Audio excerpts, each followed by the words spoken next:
ভিডিওটি junior homeopathic চিকিৎসক বন্ধুদের দেখানোর জন্য এবং সাধারণ মানুষকে অবহিত করার জন্য।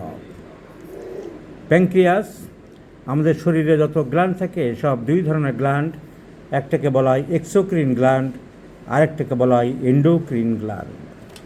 এক্সোক্রিন গ্ল্যান্ড, যে গ্ল্যান্ডগুলোর পাইপ থাকে, ভিতরে পাইপ দিয়ে রস চলে যায়, তাকে আমরা বলি এক্সোক্রিন গ্ল্যান্ড। সেই পাইপ দিয়ে রস কোনো একটা জায়গায় পড়ে যায়। যেমন এই যে প্যানক্রিয়াস, এর ভিতরে যে রস, সেই রসগুলোর নাম হচ্ছে অ্যামাইলেজ, লাইপেজ। এরা খাবারকে হজম করায়। সেই রসগুলো এই পাইপ দিয়ে আস্তে আস্তে এসে এখানটায় চলে আসে খাদ্যনালীর পাকস্থলীর পরের অংশ ডিওডেনামের মধ্যে পড়ে যায়। এখানে একটা বন্ধু পেয়ে যায়, সেই বন্ধুটার নাম হচ্ছে কমন বাইল ডাক্ট। কমন বাইল ডাক্ট গলব্লাডার থেকে আসে। গলব্লাডার থেকে পিত্ত নিয়ে পাইপ দিয়ে এসে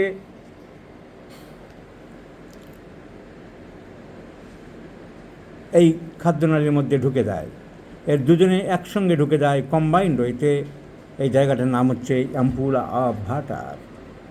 এই প্যানক্রিয়াস এই মিক্সড টাইপ অফ গ্ল্যান্ড, কারণ এই যে রসগুলো আসে খাবার দাবার হজম করায়।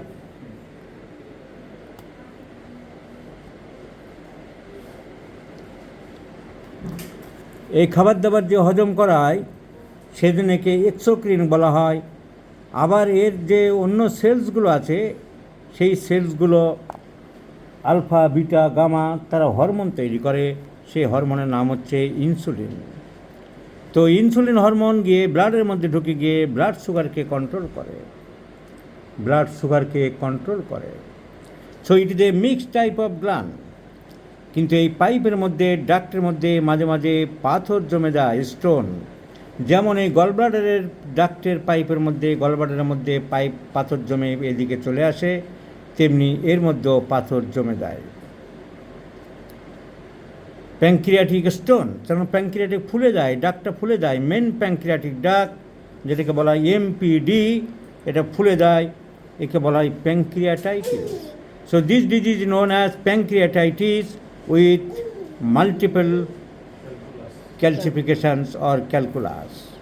তো এরকম বহু কেস আমাদের হোমিওপ্যাথিতে আমরা সারিয়েছি, আরোগ্য করেছি। রোগী দুরারোগ্য হয়ে পড়েছে, অ্যালোপ্যাথির কোনো ওষুধে কাজ হয়নি, অপারেশন করতে বলেছে।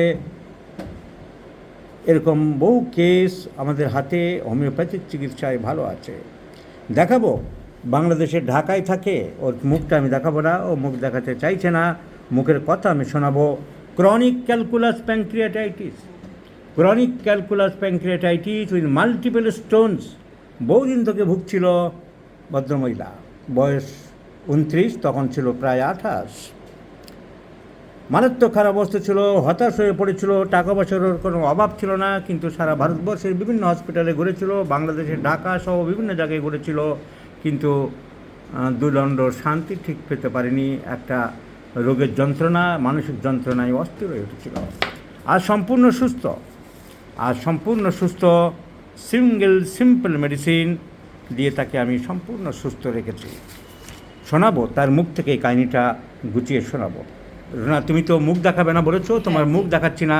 তুমি অডিওতে মানুষকে জানাও তোমার যে রোগ হয়েছিল এবং হোমিওপ্যাথিতে কীভাবে সুস্থ হলে, হোমিওপ্যাথি সম্বন্ধে তোমার ধারণা কেমন হয়েছে, তুমি বলো। আমি এটা ডিটেলস একটু বলি। আমি 2012-এ আমার প্যানক্রিয়াসে ধরা পড়লে তখন আমি বিবিএ পড়ি, বড় প্রাইভেট ইউনিভার্সিটিতে বিবিএ পড়তেছিলাম। তখন আমার হঠাৎ করে প্যানক্রিয়াসের সমস্যা ধরা পড়লে তখন আমি ওখানে অ্যাপোলো হসপিটালে শরণাপন্ন হই।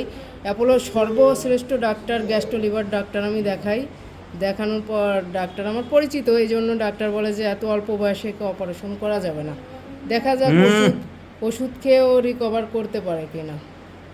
তাই এভাবে আমার আসলে অ্যাপোলো থেকে দেখানোর পর আমার কোনো রিকভার আসে না আসলে আমি আবার স্কারে চলে যাই। স্কারেও দেখানোর পর আমার স্কার থেকে ওভাবে দেখানোর পর আমার সেটা হয় না।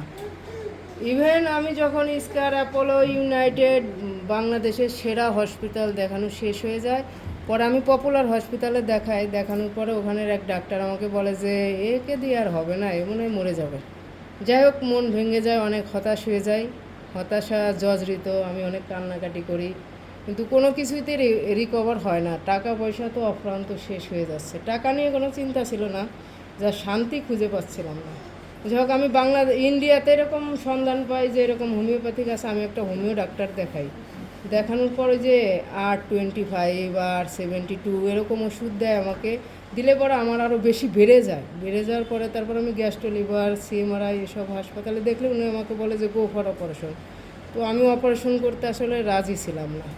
রাজি না থাকলে আবারও দেশে ব্যাক করে চলে যাওয়ার পর আমি এখন যে হতাশ, আমার তো আর হবে না, আমি হায়দ্রাবাদে যেতে চাচ্ছিলাম। এর ভিতর আমি ফেসবুক ঘুটাঘুটি করে আমি এরকম দাদার সন্ধান পাই, ডাক্তার রবিন বর্মন। তা আমি সরাসরি মেসেজে নক করি, আমার রিপোর্টটা দেখাই। তা দাদা যখন মেসেজ রিপ্লাই দেয় নেই, তখন আমি সরাসরি ফোন করলে বললো যে হ্যাঁ এটা রিকভার করা যায়। আমি বললাম ইজ ইট কিউরেবল? বললো ইয়েস।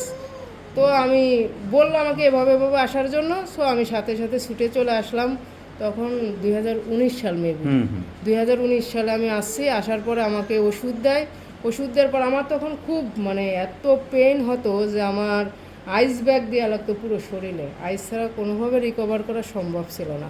তো এভাবেই আমার 1 সপ্তাহের ভিতর ওষুধ খাওয়ার পর 1 সপ্তাহের ভিতর কিছুটা উন্নতর দিকে গেলে এই তো তখন একটা বিশ্বাস আসে যে না এটা মনে হয় কিউরেবল, আমি মনে হয় সুস্থ হতে পারবো। এই তো আমার জ্বালা পোড়া বার্নিংটা আস্তে আস্তে খুব কমতে থাকে। তখন আস্তে আস্তে প্রথম ডোজে অনেকটা রিকভার হয়, দ্বিতীয় ডোজ খাই এইভাবে কমে যায়, তৃতীয় ডোজে কমে যায়, পরে তো আর আমার খাওয়া লাগে না। এই তো তারপরের থেকে আমার আলহামদুলিল্লাহ এখন আমি অনেক ভালো আছি, সুস্থ আছি। এবং অসুস্থর মাথায় ভাবছিলাম যে মনে হয় মরে যাবো, আর এই পৃথিবীতে বেঁচে থাকা হবে না। অনেক সম্পত্তির মালিক ছিল, মনে করলাম সবই আমার স্বামীরা দখল করবে।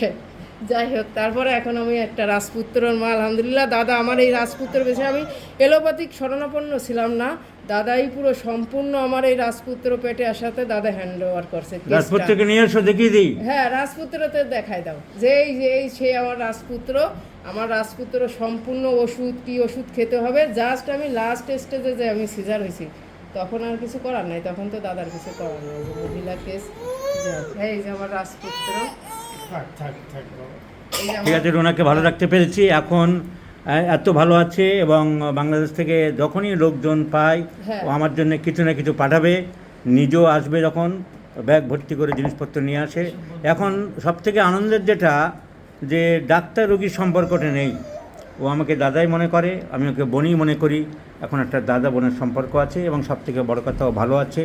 উপরওয়ালা ওকে সুস্থ রাখুক, এই প্রার্থনা করি। হ্যাঁ আমিও প্রার্থনা করি যে আমার দাদা মনে করেন যতদিন জীবিত আছে, আল্লাহর কাছে সবসময় আমার নামাজের প্রথম প্রেয়ার থাকে যে আমি যতদিন জীবিত আছি আমার দাদা যেন ততদিন জীবিত থাকে, এই প্রত্যাশা আল্লাহর কাছে আমার। তোমার প্রত্যাশা বজায় রাখুক আল্লাহ, হ্যাঁ এইটুকু সবসময় প্রার্থনা করি। কিন্তু আমি হোমিওতে ভর্তি হয়েছি এই জন্য। So this is the success of homeopathy, my friends.